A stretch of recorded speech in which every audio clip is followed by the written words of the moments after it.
We're in the book of 2 Samuel. We're in chapter 21 this morning. So if you've got a Bible app, Bible on your device, you can turn there.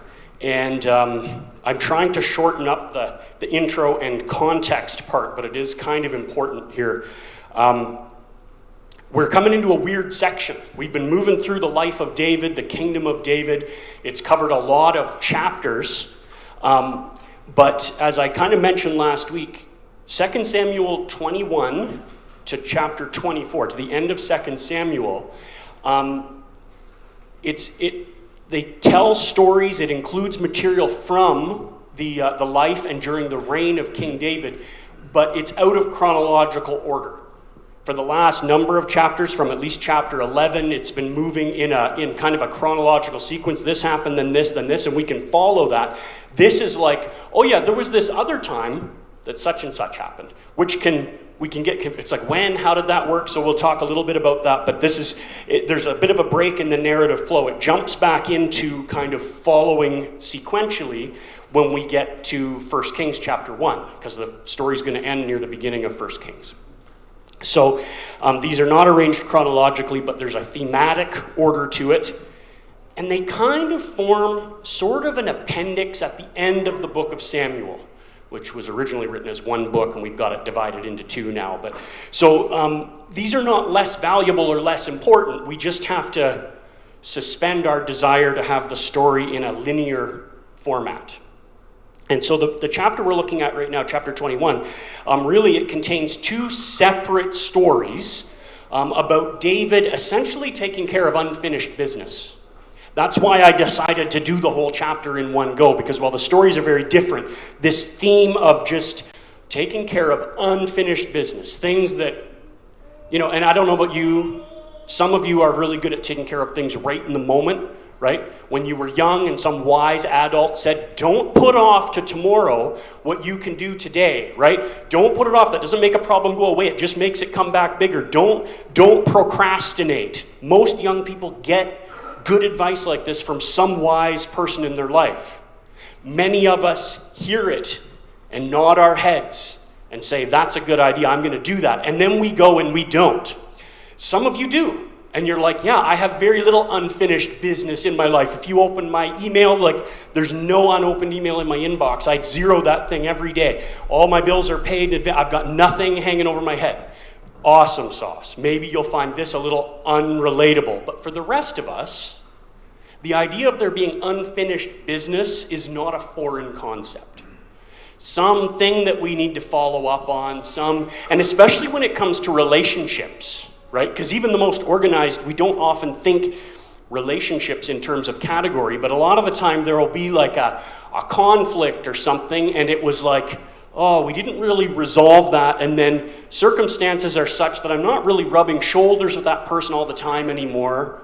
And on some level, I'm like, I should really give them a call or get a coffee and just be like, are we good? Because like it seemed like you were upset. I'm really sorry when I said this, but there's that, right? Like, let's just clear the air. Let's just make sure we're good. And if you've ever engaged in one of those difficult conversations and then had that sense of, oh, okay, now I'm not worried if I see that person down the aisle and ask you, that I'm like, oh, this is awkward. No, it's dealt with. That's so great. But it's easy for us to have those kind of unresolved things. When you're a king, of course, there's all sorts of other things that are your duty to do, and you can have leftovers from the previous monarchy. Or, in modern, we don't have kings, but, like there's a change in government, we elect, and they come in, and what do? They're like, well, I would do this, but I got to deal with all this nonsense from the last guy, and so on and so forth. Unfinished business is a thing. David sets a good example as someone who's not going to ignore it. He's dealing with some stuff. And these stories in this chapter are vivid. They're kind of violent. And I'm going to be honest, they raise a lot of questions. I'm going to try to answer some of them, some of which I'm not going to have time to answer in the context of a 3-hour sermon. And it's not really, we hope. And some I'm not sure I've got the answer for. I would love to sit, if you're like, I've always wondered about that. I'd love to sit and grab a coffee and kind of geek out on this stuff. I'm happy to. just don't go into it with the sense of, I can't wait for Pastor Jason to unveil the secret answer to all mysteries. I'm like you, I'm trying to figure it out, okay? But there are things in here that we can see. And I hope we can see some helpful truths in here, because David and the other characters in these stories, they're setting examples of really difficult obedience. Sometimes obedience is difficult, right? Difficult obedience in matters that had been left unfinished. So 2 major parts. The bigger one is the first one we're going to look at in verses 1 to 14, and it involves some people called the Gibeonites. I'm going to read the passage and then a little bit of backstory, and we'll see what we can take from there, okay? So it says, "Now there was a famine in the days of David for 3 years, year after year. And David sought the face of the Lord, and the Lord said, 'There's blood guilt on Saul and on his house because he put the Gibeonites to death.' So the king called the Gibeonites and spoke to them. Now the Gibeonites were not of the people of Israel, but they were a remnant of the Amorites. And although the people of Israel had sworn to spare them, Saul had sought to strike them down in his zeal for the people of Israel and Judah. And David said to the Gibeonites, 'What shall I do for you, and how shall I make atonement that you may bless the heritage of the Lord?' The Gibeonites said to him, 'It's not a matter of silver or gold between us and Saul or his house. Neither is it for us to put any man to death in Israel.' And he said, 'What do you say that I shall do for you?' And they said to the king, 'The man who consumed us and planned to destroy us so that we should have no place in all the territory of Israel, let 7 of his sons be given to us, that we may hang them before the Lord at Gibeah of Saul, the chosen of the Lord.' And the king said, 'I will give them.' But the king spared Mephibosheth, the son of Saul's son Jonathan, because of the oath of the Lord that was between them, between David and Jonathan, the son of Saul. The king took the 2 sons of Rizpah, the daughter of Aiah, whom she bore to Saul, Armoni and Mephibosheth, and 5 sons of Merab, the daughter of Saul, whom she bore to Adriel, the son of Barzillai, the Maheloethite. And he gave them into the hands of the Gibeonites, and they hanged them on the mountain before the Lord, and the 7 of them perished together. They were put to death in the first days of the harvest, at the beginning of the barley harvest. Then Rizpah, the daughter of Aiah, took sackcloth and spread it for herself on the rock from the beginning of the harvest until the rain fell upon them from the heavens. And she did not allow the birds of the air to come upon them by day, or the beasts of the field by night. When David was told what Rizpah, the daughter of Aiah, the concubine of Saul, had done, David went and took the bones of Saul and the bones of his son Jonathan from the men of Jabesh Gilead, who had stolen them from the public square of Bethshan, where the Philistines had hanged them on the day the Philistines killed Saul on Gilboa. And he brought up from there the bones of Saul and the bones of his son Jonathan, and he gathered the bones of those who were hanged. And he buried the bones of Saul and his son Jonathan in the land of Benjamin, in Zelah, in the tomb of Kish, his father. And they did all that the king commanded, and after that, God responded to the plea for the land. All right, lots to unpack here. This is, if you've ever read through, many people have read through the whole Bible. I could ask for a show of hands, but that gets tricky. If you ever read through, like, I'm going to read this whole book or whatever, you'll sometimes come across passages where you'll come out and go, what was that? Like, and then you just kind of move on, right? This might be one of those. It's like, hold on, what? First, there's the whole chronology thing, right? When did this happen? It just said in those days, there was, like in the days of David, there was a famine. So at 3 years, at some point in David's reign, this happened. But lots of scholars over a lot of years have argued about, well, what 3 year, when would this have happened? Near the beginning of David's reign? Most think somewhere near the middle. We don't know. We can't pull up the weather.com records from his reign and go, oh yeah, that was a 3-year famine. And there's so many questions in this about what's going on. So a couple of things that we can understand. It was talking about, essentially, before David was king, Saul was the king, and he had killed a bunch of Gibeonites. And they were upset about this. What was the deal with that? So it mentioned in this passage that there was a treaty between them. This happened, you can read about this, back in the book of Joshua, in Joshua chapter 9. And it's kind of a cool, sort of funny story. Right? Joshua is leading the people of Israel into Canaan, into the promised land, and God had, in no uncertain terms, repeatedly given them orders. Look, I am driving out all of the people that are in this land. This is your land. So you are to attack these people, destroy them, drive them out. Don't make treaties with them. Don't worship their gods. Don't marry and intermarry with them. This is not, you're not coming to make friends. You're coming to take over. I am using you as my tool to push these people out, because I've got dealings with them. And Joshua's like, okay, so they're in this land, and they conquered Jericho, and they conquered Ai. And then there was this group, one of these groups, the Gibeonites, they kind of see the writing on the wall. They're like, we're doomed. These guys aren't going to stop, and God is giving them victory. So they tricked, right? And maybe you remember the story. They sent some people. They weren't far from Joshua, but they got some people to make it, they dressed in ragged clothes and had old bread and stuff. And they walked in and they're like, we've come from so far away, and we've heard all that God is doing for you, and we want to make a treaty with you. And Joshua and his guys are suspicious. It's like, really? How do we know you're not just next door and you're pulling a fast one? No. Look at how worn out our sandals are, and try some of our moldy bread. And it says they did. There's a volunteer for you, right? Who wants to try the bread? Can we take their word for it? No, we need to be scientific.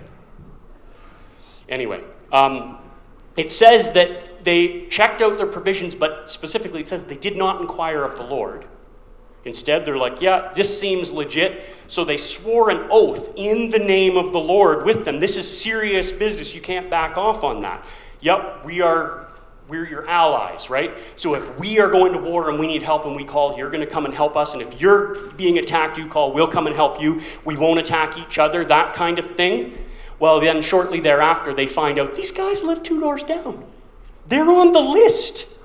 What? Right? They're going to attack them, and it's like, no, we can't. We promised. So they were upset, and basically they said, you guys are going to be like our servants, because we were supposed to destroy you. So they were like woodcutters and water haulers. And that was, so this little group of non-Israelites were living under this special protected status in the nation of Israel for decades. And then apparently Saul, as the king of Israel, in his zeal, decided, you know what? I need to finish the job that Joshua started. We need to drive out all of these other people. And he went after some Gibeonites. Now that incident is not recorded other than this passage. We're not like, oh yeah, no, back here we can read when Saul did that. So that's another thing people are arguing about. It's like, when did Saul do this? Early in his reign, in the middle? Was it attached to this incident or this incident? We don't know. But we know that at some point, Saul went as though going to war against these people who, as the nation of Israel, they had sworn in the name of the Lord to not only not attack, but to protect. And so this wasn't Saul fighting enemies in battle. This was Saul murdering people that he was sworn to protect. So it's a problem. And so this becomes an issue. There's justice that needs to be done. There's been a crime committed. We don't know how many Gibeonites were destroyed, but it seemed like it was probably not just Saul killed 1 or 2. It seemed like it was an organized military action. The Gibeonites are describing it like this man tried to consume us and eliminate us. So justice needs to be done, except Saul is already dead. So whose problem is this? Well, on one hand it's Saul's, but Saul's gone. There is a sense in which this is a problem that would fall in the ancient Near East understanding and in the Old Testament to Saul's household. Saul, not just as the king, but as the head of his family, extended family.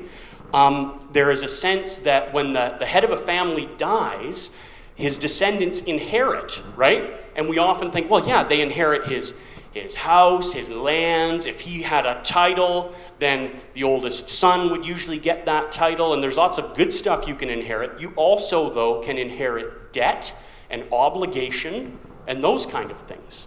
So we know that Saul died and his 3 oldest sons died, so none of them inherited the throne. But these Gibeonites are like, in addition, part of Saul's estate is this horrible blood guilt. Somebody owes. So it's kind of a family problem.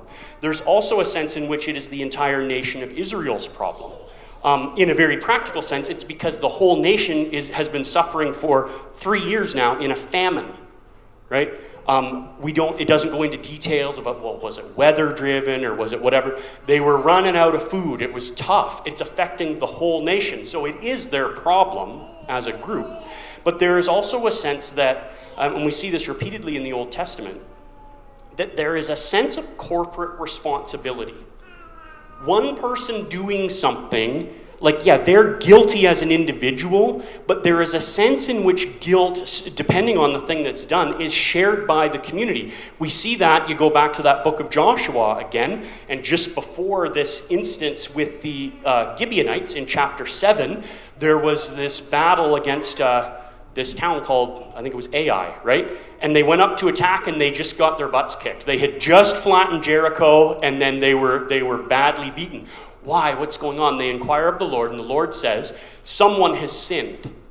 When I told you guys to destroy Jericho, I said destroy everything. Don't take any plunder. Someone took stuff. So it describes this process where they are seeking, God is revealing, it's this family, okay, it's like this clan, this family, it's this guy Achan, and he's like, fine, I did.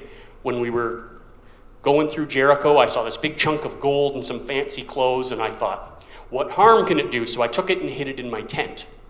As a result, all kinds of people died in battle, right? The whole nation shared this responsibility, and God was communicating to Joshua, until you deal with that, like, I am not blessing you in battle. There's going to be problems. You have to deal with it. And Justice says that Achan and his family shared responsibility for this. So they were killed, and then God blessed the nation in battle. As I said, Israel was facing famine, and the idea of famine as punishment for a king's sin, because the king is sort of responsible for, and in a sense, in this time and place, the whole nation, they kind of owned it, right? They own the land, they own the people, and so if an individual who's not a king sins, there is like consequences for the things they own. A king owns everything, and so famine was commonly understood to be the king has sinned. We see this in lots of spots. One we're going to look at in a couple of weeks in 2 Samuel 24. In a few chapters, there's a time when David brought this on the nation of Israel. So it's Saul's house's problem, the Saulites, the house of Saul. It's Israel's problem, but it's also David's problem. Because the new king inherits the old king's kingdom, but also his debts and obligations, right? Some of that's just political. If I'm king and I make a treaty with the king of Enderby, right, and I pass away and my son becomes the king of Armstrong, that treaty still stands. My son is still obligated, right? If he starts ignoring that, the king of Enderby will be like, what's going on? We had a deal, right? Well, this isn't just politics, but there is a sense of this outstanding debt. Murder has happened. There is blood guilt. Justice needs to be done, and it was not done. This is still hanging there. And one of the themes and truths that we're going to see all through this passage is that the passage of time does not erase guilt, and it doesn't change the promises of God.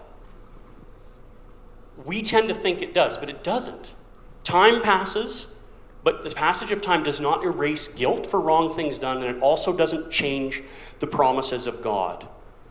And so time has passed, but this debt still remains. And so the Gibeonites ask the king for justice. Now, interestingly, David is not made aware of this primarily because the Gibeonites are like, hey, David, now that you're king, we have a complaint as some of your subjects. They could have done that. It doesn't seem that they did. God brought it to David's attention. There's a famine. And it keeps going, and David is finally like, we need to find out why. So he asks God, and God is like, this is because there's still this injustice. So the king asks the Gibeonites, what can I do for you? What makes this right? Because it's a complicated thing, right? This happened years ago. The Gibeonites who are asking David, they may only know about this as something that happened in their parents' or grandparents' day. And Saul isn't around. This is not just like, Saul borrowed $15 from my dad and never paid it back. I would like $15 and maybe a little extra because I've had to wait a long time. This is complex. What do? David asks, what can I do for you? And they essentially ask for justice to be done. They want the murders to be avenged. This is not the Gibeonites being especially bloodthirsty. They're just asking essentially for what the Old Testament describes. Looking at Numbers as one example. The book of Numbers, chapter 35, verses 30 to 34. It says, if anyone kills a person, the murderer shall be put to death on the evidence of witnesses. But no person shall be put to death on the testimony of only one witness. Moreover, this is important, you shall accept no ransom for the life of a murderer who is guilty of death, but he shall be put to death. And you shall accept no ransom for him who has fled to his city of refuge, that he may return to dwell in the land before the death of the high priest. That's attached to manslaughter cases. It says, you shall not pollute the land in which you live, for blood or blood guilt pollutes the land, and no atonement can be made for the land, for the blood that is shed in it, except by the blood of the one who shed it. You shall not defile the land in which you live, in the midst of which you dwell, for I, the Lord, dwell in the midst of the people of Israel. So blood guilt is serious. Some people, and I think we have this subconscious tendency when we talk about people that existed a long time ago to think of them as somehow more primitive, not as refined, with less of a sense of justice, more brutal, right? Like, murder. Well, they were going to die anyway. He was in my way. Not so. And murder was seen as a very serious thing. Yes, if you kill an enemy combatant in battle, that's not murder. But if you just kill someone because they were in your way, that's a problem. And it affects not just the person who is guilty of it, but it says here it pollutes the land. There's a sense in which, like, not just the nation of Israel, the people, but the land itself, which this famine sort of points to. And there are no sacrifices. So in a sense, when David says, what can I do for you? He may have been hoping for some kind of condition, because it's like, well, I can't hand Saul over to you. Is there something I can give you? But the Gibeonites are right. It's like under the law, there's no, like we couldn't ask for, well, if you gave us $10,000, I guess that would make it good. No, it wouldn't. Not justice-wise. So the blood guilt remains on the murderer, on his house and family, and on the land. And so David does this seemingly brutal thing. They say, we want 7 descendants of Saul. You hand them over to us, a symbolic number. It doesn't mean that 7 Gibeonites were killed. You hand them over to us, and we are going to execute them for Saul's crime. And we're going to do that, like, not vindictively, before the Lord, they say, because it's like, we want the famine to stop too. We live in Israel too. We know what the crime was. This is what it costs. And so they do this brutal thing. And it seems to answer the question, right? Like the famine goes away. Another little issue comes up when you talk about the unfinished business, and that's this idea of honoring the Lord's anointed.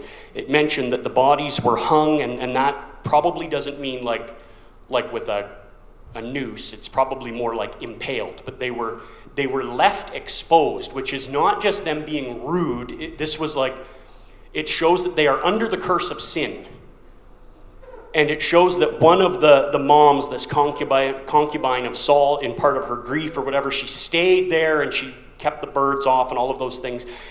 But time passes and David realized, okay, we need to deal with this. And not just these exposed bodies, because that defiles the land as well, but it's almost like it jogs his memory, and he says, you know what? Saul, as much as he's a bad guy, he was trying to kill David, he killed these Gibeonites, he was rejected by the Lord as king, he was still the Lord's anointed, and he has not received a proper burial. And that's tied to a whole other set of things. And so very interestingly, it says David was told what this girl Rizpah was doing, honoring the deceased, and the first thing he does is he goes and gets the bones, the remains of Saul and Jonathan, they didn't receive a proper burial. They weren't in the tomb they were supposed to be. They were still at Jabesh Gilead. And it touches on the story of how they were killed by the Philistines and kept as trophies, and some heroic men from that town of Jabesh went and stole them back at night.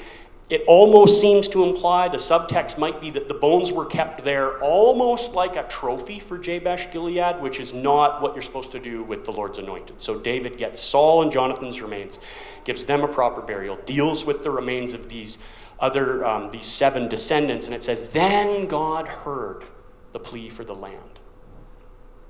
This was unfinished business that fell to David. It was unpleasant. It's like, time has passed, water under the bridge, guys. Saul died in battle. Can we not call it good? God didn't see it as done, right? We got to remember. I have to remember when I'm reading this. I'm like, what's going on? This wasn't the Gibeonites showing up and going, we would like our pound of flesh. We would like vengeance. Give us this, right? And David going, you know what? I never liked Saul anyway. This would be great. This all starts because God saw the crime done. God was aware that it hadn't been paid. God sent a famine to get their attention. And then God heard their pleas for the land. There are some questions that need answering. We're going to come back to that in a sec. But my little, the red on my timer is disappearing. I got to hurry up. Second part, and it's like this feels unrelated, except that it's unfinished business. We move into the second, slightly smaller part of this passage. In my notes, I call it pick on someone your own size, which is also good advice. 2 Samuel 21, 15 to 22, it says, there was war again. So again, right, chronologically, it's like, oh yeah, this other story, this other time. There was war again between the Philistines and Israel, and David went down together with his servants, and they fought against the Philistines, and David grew weary. And Ishbi-Benob, that's a great name, Ishbi-Benob, one of the descendants of the giants, whose spear weighed 300 shekels of bronze, and who was armed with a new sword, thought, I will kill David. But Abishai, the son of Zeruiah, came to his aid and attacked the Philistine and killed him. And then David's men swore to him, you shall no longer go out with us to battle, lest you quench the lamp of Israel. After this, there was again war with the Philistines at Gob. And then Sibbecai, the Hushathite, struck down Saph, who was one of the descendants of the giants. And there was again war with the Philistines at Gob, and Elhanah, the son of Jereh-Oragim, the Bethlehemite, struck down Goliath the Gittite, the shaft of whose spear was like a weaver's beam. And there was again war at Gath, where there was a man of great stature who had 6 fingers on each hand and 6 toes on each foot, 24 in number, and he also was descended from the giants. And when he taunted Israel, Jonathan, the son of Shimei, David's brother, struck him down.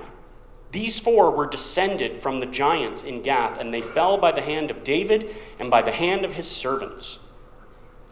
So this feels almost random, right? It's like, oh yeah, no, this was a good story. Remember that time with the dude with all the toes? Crazy. Yeah, they killed him. Oh, and there was that other guy with like the new sword, and he was all super proud of his new sword, and yeah, that didn't go well. Why are these stories in here? Well, first, I think partly it's so that we can have more fun with names as we're reading this. I apologize. Several of you over the last little while have talked to me, and it's like, tracking with you, Pastor, but when you get into the Hebrew phone book and you're reading these names, you lose me. I get it. I'm trying. But they're here to show, it kind of wraps these stories up together. Again, the chronology is a mystery. It doesn't even try, right? It doesn't say in the 8th year of David's reign, just after Joe got that new truck, remember? There was war with it's just like there was this time. So, but thematically they fit together, right? Why? Well, there's unfinished business. In context, the Philistines, they were one of the groups God had promised to drive out of the land of promise. They have been a snare to the Israelites, a prime enemy. They've been ruling over the Israelites at different points in the history. And they were almost the poster child, the poster nation for these nations whose strength was in their trust was in their might. They trusted their gods. They trusted in their military might. Apparently, they had some really big lads in their country, and they had superior weapons, and they trusted in this. They're like, this is what makes us great. Our gods favor us because we can beat you up. And they taunted God and the nation of Israel. Right? And the passage of time does not erase guilt or change the promises of God. God promised to deal with these guys. So in a way, this story starts with the story of David and Goliath back in 1 Samuel 17, right? We know that story. That kind of sets the stage. There was representative combat. Philistines over here, nation of Israel, Saul and his army over here, and then Goliath comes out and it's like, I'm a Philistine, let's go one-on-one, and if your man beats me, we'll be your servants, and if I beat him, you'll be our servants, right? And look at me, I'm super huge, and I've got more bronze armor on me than your whole team put together. This seems fair, let's go. And he curses God and taunts Israel, and of course, we see that, we know that David stepped up. But it was representative combat, not just between two nations, right? But the understanding at that time is like, Goliath is not just the representative of the Philistines, but he's the representative of their gods. And it's like, let your God pick a guy, and let's just settle this. We can do this afternoon, right? And we know David steps up. Now, I've heard this preached. I've read it a couple of times. I don't know how much weight to put in it, but in 1 Samuel 17, telling this story, verse 40 says, when David went down, he took 5 smooth stones. Remember? He had his sling and his stick, went to the brook, 5 stones in his bag, and he went down. He only needed 1. And some commentators are like, well, Goliath had 5 or 4 relatives here. Maybe this was David going, oh, we'll settle this afternoon. I'll kill Goliath, and if his relative, also named Goliath, is there, and if old Digits McGee is there, bring him. I got 5 rocks. I can do this all day. I don't know. But we do know that God had promised to stand by and vindicate his name through his nation. He helped David in battle, and that wasn't a one-off. It's not like, well, Dave, now that you're king, you're on your own. God was continuing to deliver them. So each of the battles in this little chapter are a picture of God's faithful deliverance. But it wasn't passive deliverance. It wasn't like, oh, here's this huge Philistine with a spear that I'm not a weaver. I don't know what a weaver's beam was, but it's like, when it mentions this, it's like, it was big. Like, it would be hard for a normal dude to use these weapons, these huge guys. I'm just going to stay on the sidelines, and if God wants to deliver us, he'll strike them dead. Lightning, a big hailstone, particularly nasty dog. Maybe the guy's got a bee sting allergy. God will take care of this. It's like, no, these were stories of God's deliverance, but they were also, each of these is a terrifying battle that needed to be fought as though life depended on it, because it did. Right? God often delivers his people by giving them victory in battle. Sometimes he spares them. There are times, right, where it's like, you wait and you watch, and I will deliver you. Sometimes we need to see that, but the normal way seems to be, no, you go. You fight bravely. You use your skill, right? Abishai, that guy's got a new sword. You should have a decent sword, and I will be with you in battle. And each one of these formed part of the overall story of God delivering Israel from her enemies, both human and spiritual, through the kingship of his anointed servant, of David and his close followers. And there's just such a strong parallel there to the whole book of Acts in the New Testament, where God delivers his people from their enemies, human and spiritual, through the kingship of his anointed servant Jesus and his close followers. Again, this isn't an analogy. This happened. But there's this picture of how God uses his people and protects them and blesses them, but insists that they step up and fight. Okay, so to bring it home, to apply this to ourselves, I think there's a few different approaches. Most of us aren't fighting huge guys with lots of toes. If you have, I would love to hear that story. What do? Well, we do face battles in our lives too. We know, we use that metaphorically. We're not like fighting with swords, but there are situations that are protracted resistance and conflict. It feels like a battle. We feel weary. We feel like we're going to be defeated, or that important things are at stake. And it's important that we remember as God's people that God's promises don't disappear. Just, oh, well, that was fine in the Old Testament. That was a long time ago, though. The passage of time does not change God's promises. If we are God's people, fighting God's battles, we can confidently anticipate God's victory. Now, there's a few ifs in there, right? God's people fighting their own private agendas don't get the promise of God's victory. But if we are standing in the faith and we are contending as Christians, God is with us and we're confident. Also, just like Abishai, when we see our brother or sister growing weary in their battle, we are to come to their aid. It doesn't say David was fighting and he grew weary. Abishai, the son of Zeruiah, saw it and sent thoughts and prayers.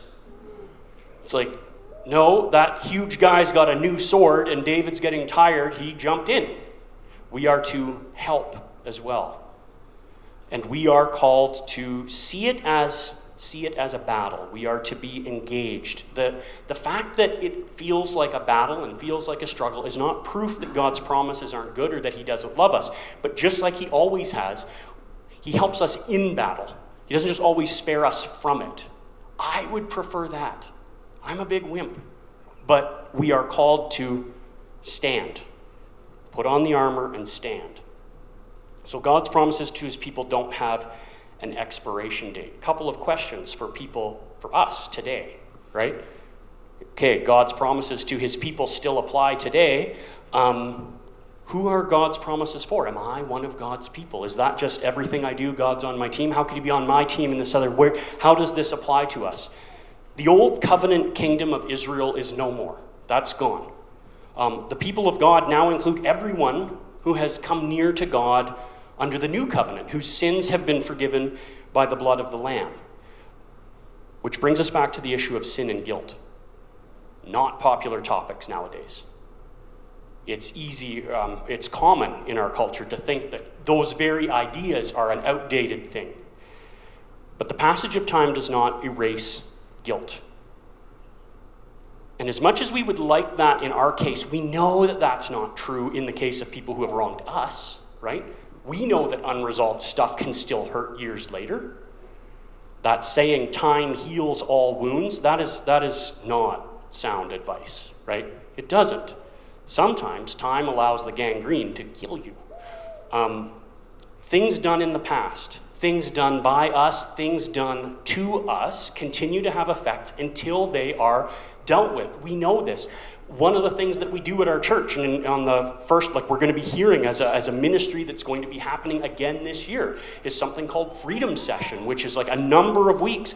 People come together essentially to seek God about how to deal with a lot of that stuff in the past.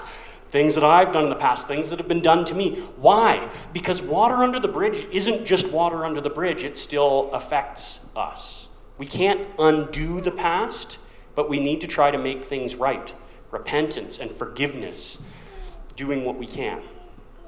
2 Samuel 21 is all about difficult obedience in matters that had been left unfinished, right? Things that it would be much easier to just ignore or say, it's not my problem. But actions affect individuals and communities and families, and the effects persist over time to the point where we could be like, oh, it's always been like this. Actually, no, we trace it back. And it opens this whole massive can of worms where we think, well, how does that work, right? It's easy for us to be like, I wasn't there, I didn't do it, that wasn't. But there is a sense in which problems don't go away and they continue to persist, right? A non-politically charged, close to home example. This is a church that has been in existence as a church since, 1907, okay? The church at any given time does stuff. Leadership makes decisions. They do things, and that creates a legacy that persists, good, bad, or otherwise. Fortunately, as near as I can tell, this church has decades and decades of good, godly leadership and decisions that set things, but we sometimes, just logistically come up against things. It's been mentioned at the last couple of business meetings, right? We look at bylaws, we look at these things, and it's like, why does it still say that? Well, at some point, that was written for a reason. It still applies to us, even if we're like, I don't, right? So it's like, well, got to change the bylaw or comply, whatever, right? There are things that persist. I'm going to skip some of this stuff. Really fun rabbit trails. But one of the questions coming out of that passage, right? That weird passage, and there's so many questions. Maybe you're asking this too. Why did God send a famine during David's reign? Saul sins. He killed a bunch of Gibeonites that he shouldn't. Did God do anything then? It's not recorded that he did. Would Saul have even listened? But why this famine now, later? Is that arbitrary? Is God just slow? Was there a backlog? What's going on? I think, at least part of it, is that God is merciful to the guilty in general by allowing more time, which chronic procrastinators like myself really appreciate. But we know this. God gives time for repentance. I wonder if he mercifully delayed the famine until David was on the throne. In justice, he could have been like, this murder needs to be avenged. If it is not, there's going to be a famine on the land. Things are going to get bad for everybody here until someone smartens up. Well, the king and the murderer are the same guy, Saul, who is not particularly interested in listening to God. They hadn't been on speaking terms for some time. It's theoretically possible that if God's just like, full justice now, I'm not going to delay, here it is, the whole nation would have just been continually under the hand of judgment until what? But by waiting until David is on the throne, a king who will seek God for answers and then do the hard thing in obedience to those things, it maybe minimized the amount of suffering. Yes, 3 years of famine was crummy, but then God relented. God mercifully delays justice for sinners like us as well, right? Giving us time to see the truth of our own guilt, to turn to the one place we can find actual forgiveness, because the mere passage of time does not erase guilt. So we might like to think, you know what, I'm fine. I'm a pretty good guy. If and when I stand before this God you're talking about, I'm not super worried. I think we probably ought to be more worried than we think. We're like, that was a long time ago. I was just a kid. Everyone was doing that. God is utterly just. Guilt doesn't just go away. Jesus stepped into history as the second Adam. And he stood as a representative for that blood-stained house of Adam, similar to these descendants of Saul. He was handed over to be killed for unpaid debt that he didn't actually incur himself, and his body was displayed to show he was under the curse of sin. He was buried, but he rose again to show that, the debt actually was paid. God was satisfied with that. It was one of the questions. I'm reading this passage. I'm like, and God was actually pleased with this? These 7 descendants of Saul, they kill them. And it's like, is that not barbaric? Is that not just this pagan thing? Is that just not the Gibeonites being like pagan Gibeonites? It's God called for justice. God saw what they did and forgave in response. And as crazy as that is, I'm like, how could God accept that sacrifice? It just occurred to me. It's like, how can God accept Jesus' sacrifice on my behalf and on yours? God is utterly just, but he's merciful.